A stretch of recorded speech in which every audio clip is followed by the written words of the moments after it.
పోయిన వారం రేవంత్ రెడ్డి నియోజకవర్గం కొడంగల్ పోయినాం. ఆడ పోయినాక అనిపించింది మరి రేవంత్ రెడ్డి ఏమో కొడంగల్కు వలస పోయిండు.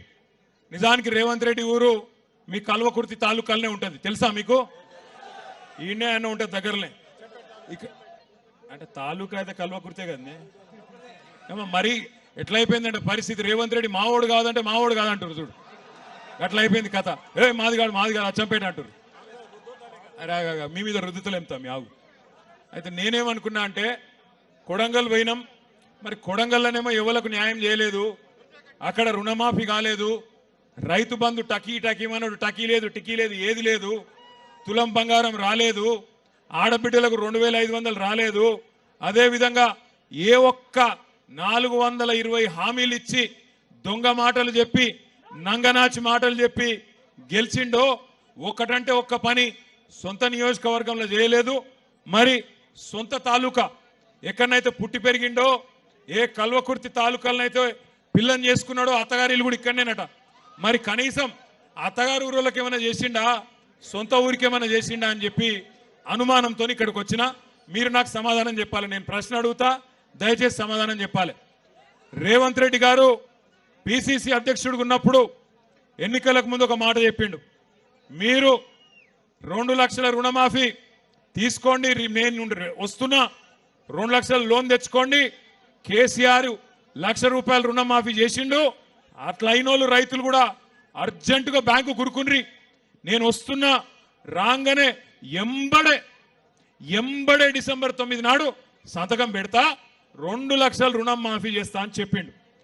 ఇక్కడ ఒక్కసారి రుణమాఫీ అయిన వాళ్ళందరూ శైలా పట్టాల. అరే కొంతమందికన్నా అయిందే, కాలేదా? కానోళ్ళందరూ శైలా పట్టాల గట్టిగా. కాలేదా? 2 లక్షల రుణం అయిందా కాలేదా? కాకపోతే గట్టిగా చెప్పాలి, కాలేదా? రాలేదా? రైతు బంధు వచ్చిందా? టకీ వడ్డాయా పైసలు? గట్టిగా చెప్పండి, వినబడతలేదు. రాలేదా? తులం బంగారం వచ్చిందా? రైతు కూలీలకు 12,000 వచ్చినాయా? ఏమొచ్చింది మరి ఇప్పటికి? 14-15 నెలల. ఏమై కల్వకుర్తిలో రియల్ ఎస్టేట్ బాగున్నదా? అది కూడా వీకిందా? ఎందుకంటున్నా అంటే 1 కాదు 2 కాదు, ఇవాళ రాష్ట్రంలో గత 6 నెలల నుంచి అన్ని జిల్లాలు తిరుగుతున్నాం. మొన్ననే ఆదిలాబాద్ పోయినా, మహబూబాబాద్ పోయినా, నల్లగొండ పోయినా, పరిగి పోయినా, చేవెళ్ల నియోజకవర్గం పోయినాను. ఆఖరికి ముఖ్యమంత్రి రేవంత్ రెడ్డి సొంత నియోజకవర్గం కొడంగల్ పోయి ఈరోజు ఆమనగల్లుకు మీ కల్వకుర్తికి ఇవాళ ఇక్కడికి వచ్చినాం. ఎందుకు వచ్చినామంటే కారణం ఒకటే, 10 ఏళ్లు కేసీఆర్ ఉన్నప్పుడు రైతు ఒక రాజులాగా ఎవ్వల దగ్గర చేయి జాపకుండా బ్రహ్మాండంగా బతికిన మాట వాస్తవం. అయితే గట్టిగా చప్పట్లతో కేసీఆర్ గారికి ధన్యవాదాలు చెప్దాం. 10 ఏళ్లు మోటార్లు గాలలే, 10 ఏళ్లు ట్రాన్స్ఫార్మర్లు వేలలే, 10 ఏళ్లు మీరు ఎవరి దగ్గరకు పోయి అప్పులు అడిగే పరిస్థితి లేకుండే. మీకు కాలం అయిందంటే, నాట్లేసే టైం వచ్చిందంటే బ్రహ్మాండంగా టింగుమని రైతు బంధు పడుతుండే. ఇక కేసీఆర్ టింగుమని రైతు బంధు వేసిండు కదా, నేను కూడా మళ్ళీ టింగు అంటే బాగుండదని రేవంత్ రెడ్డి కొత్త పదం పట్టుకున్నాడు, టకీమని పడతాయి అన్నాడు. ఇవాళ నేను అందుకే అడుగుతున్నా అందరినీ, టకీ లేదు టుకీ లేదు, ఏది దిక్కు లేదు. ఇప్పటికి మొత్తం తిరిగి నేను కూడా తెలుసుకుంటున్నా. జర వెనకాల వదిలిపెట్టకురా, నాకు దండం పెడతావు. ఆగురా బయని దండం పెడతా. పాల పైసలు రాలే, అర్థమైంది చెప్తావు, దండం పెడతావు. పాల పైసలు రాలేదట వెనకకెళ్ళి, 7 బిల్లులు రాలే, పాల రైతులకు కూడా రాలే అని చెప్తుండే తమ్ముడు వెనకకెళ్ళి. నేనేమంటున్నా అంటే దయచేసి ఒక్క మాట ఆలోచన చేయండి, మీరు ఆలోచన చేయండి జాగ్రత్తగా. రైతు బంధు కేసీఆర్ బిచ్చమేసినట్టు 10,000 ఇస్తున్నాడు, నేను 15,000 ఇస్తా అన్నాడు. ఇప్పటిదాకా కనీసం 10% మందికి కూడా రైతు బంధు వేయలే. రైతు రుణమాఫీ 2 లక్షలు ఎగ్దం ఒకటేసారి చేస్తా, నేను గద్దెకి కుసోంగానే మొదలు సంతకం పెడతా, సోనియమ్మ జన్మదినం అన్నాడు. మరి సోనియమ్మ జన్మదినం 2 సార్లు అయిపోయింది ఈయన గద్దెనెక్కినాక, కానీ ఇప్పటి వరకు చారాన కూడా రుణమాఫీ చేయలే. బోనస్ అన్నాడు, 500 బోనస్ వచ్చిందా? 500 బోనస్ అన్నాడు. 10% మందికి కూడా ఇవాళటి వరకు బోనస్ పడలే. అది మాత్రమే కాదు, ఇక మా ఆడబిడ్డలకైతే అరిచేతుల స్వర్గం చూపెట్టిండు. ఏమన్నాడు? అత్తకు 4,000, కోడలకు పడ్డాయా? మరి మీరు అవద్దని చెప్తున్నారు నాకు తెలుసు. ఎందుకంటే జర లొల్లి పెట్టకుర్రా బాయ్, దండం పెడతా. మీ చెవుల జోరిగా లెక్క మీరెక్కడ దొరికి రాగురి. మీరు అవద్దని చెప్తున్నారు. ఎందుకంటే రేవంత్ రెడ్డి రాష్ట్రం అంతా ఇచ్చినా ఇయ్యకపోయినా అత్తగారి ఇల్లు ఉంది కదా, లేకపోతే ఇంట్లో భార్య కూడా పోయేటది. మీకైతే ఇచ్చింటాడు. ఇచ్చిండా? 2500 పడ్డాయా? టకీ లేదా? మరి ఎట్లెట్లా అయిపోయా? మరి అత్తగారులకు కూడా ఈడెవడ నల్లుడు ఇవ్వాలి కదా. ఏం చెప్పిండు? ముసలోళ్ళకు 4000 కేసీఆర్ ముసలవ్వకో ముసలయ్యకో ఇస్తున్నాడు, నేను ఇద్దరికి ఇస్తా. మీరు ఆడబిడ్డలందరికీ సోనియమ్మ చెప్పింది నెలకు 2500 ఇస్తా అన్నాడు. 500 రూపాయలకు సిలిండర్ ఇస్తా అన్నాడు. ఇచ్చిండా? 200 యూనిట్ల కరెంటు ఫ్రీ అన్నాడు. వచ్చిందా? మరి 14-15 నెలలు ఏం చేసిండు? మరి 35 సార్లు ఢిల్లీ ఎక్కే విమానం దిగే విమానం తప్ప 35 పైసలు కూడా ఢిల్లీకి వెళ్ళి తెచ్చింది లేదు.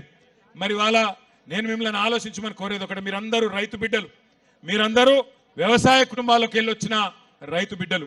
ఇవాళ కేసీఆర్ గారి నాయకత్వంలో 10 ఏళ్లలో ఇదే కల్వకుర్తి తాలూకాలో, ఇదే వలసల జిల్లాగా పేరుపడ్డ పాలమూరు జిల్లాలో బ్రహ్మాండంగా రివర్స్ మైగ్రేషన్ చాలు అయి వేరే రాష్ట్రాలకు వెళ్ళి కూడా కూలీలు మన పొలాలకెచ్చి పనిచేసే పరిస్థితి కేసీఆర్ నాయకత్వంలో మనం తెచ్చుకున్నాం. కానీ సంవత్సరం తిరగకుండానే నిన్న మొన్న మీరు పేపర్లు చూడండి, నిన్నగాక మొన్న ఒక రైతు ఆయన లోన్ కట్టలేదని చెప్పి వాళ్ళ ఇంటి పాటాకు ఇంటి తలుపెత్తుకొని పోయిరు, ఇంటికాడ గేట్ ఎత్తుకపోయినారు. చూసిర్రా మీరు? నిన్న ఒక రైతుది ఆయన స్టార్టర్ ఎత్తుకపోయినరు. రేపో మాపో తులం బంగారం వచ్చిందా అక్క మీకు? మీరు నిజంగా కల్వకుర్తోలు బాగా హుషారున్నారు, వచ్చినా కూడా రాలేదని చెప్తారు. నేను బయట రాంగ మైసిగండి కాడ ఆగి అక్కడ పంతులను కూడా అడిగిన, సార్ వచ్చిందా ఇక్కడ తులం బంగారం పంతులు గారు అంటే, మా వాళ్ళకి మాత్రం వచ్చింది, అత్తగారు ఊరు కదా ఇచ్చిండు అన్నాడు. మీరేమో నాకు అవద్దని చెప్తాను. రాలేదా తులం బంగారం? మొన్ననేమో పాటకు ఎత్తుకపోయినరు, తలుపులు ఎత్తుకపోయారు, నిన్ననేమో స్టార్టర్ ఎత్తుకపోయినరు. రేపో మాపో తులం బంగారం వచ్చుడు కాదు, మీ పుస్తల తాడు కూడా ఎత్తుకపోతాడు వీడు, గంత దొంగ. మేము చెప్పినాం ఎలక్షన్లకు ముంగట మీకు, వీడు లంగా నమ్మకుర్రు అని చెప్పినాం. మీరేమో నమ్మి ఆయనతో గుద్దినరు. కల్వకుర్తిలో జైపాల్ యాదవ్ అడ్డం పడ్డాడు, ఆయన ఎవరో గెలిచిండు. మరి ఇప్పుడేమో తర్వాత లబో దిబో అంటే లాభం ఏమున్నది? ఇప్పుడు అనుకొని బాధపడితే, మొన్న నేను హైదరాబాద్లో పోతున్నా, హైదరాబాద్లో సిగ్నల్ పడుడు పాపం ఉన్నది. సిగ్నల్ పడితే పక్కకు ఆటోనో బండో ఏదో ఒకటి వస్తుంది, వాళ్ళు మనం చూడంగానే అన్నా బాగున్నావా అంటారు. బాగానే ఉన్నా, ఏం సంగతి తమ్మి అంటే, ఆటో డ్రైవర్ ఆయన పేరు మహమూద్ అంటుండు. క్యాలే మహమూద్ భాయ్ అంటే, క్యాలే సా పూరా బర్బాద్ హై, కుచ్ నహీ హో రహా అన్నాడు. మరి క్యా కర్నా అన్నా, క్యా కర్నా కుచ్ భీ నహీ కర్ సక్తే క్యా అన్నాడు. अब महमूद भाई एक वोट का सजा 5 साल है ना, ఒక్క ఓటు మరి శిక్ష 5 ఏళ్ళు ఉంటుంది కదా, ఏం చేయాలి నేను అని నేనన్నా.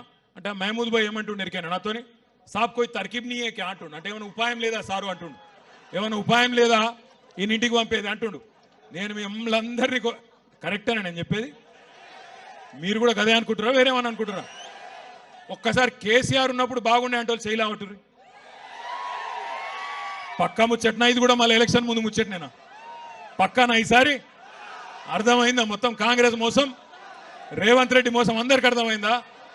అత్తగారు ఊరోళ్ళకు కూడా అర్థమైందా? ఆఖరికి మంచిగానే ఉన్నది కథ.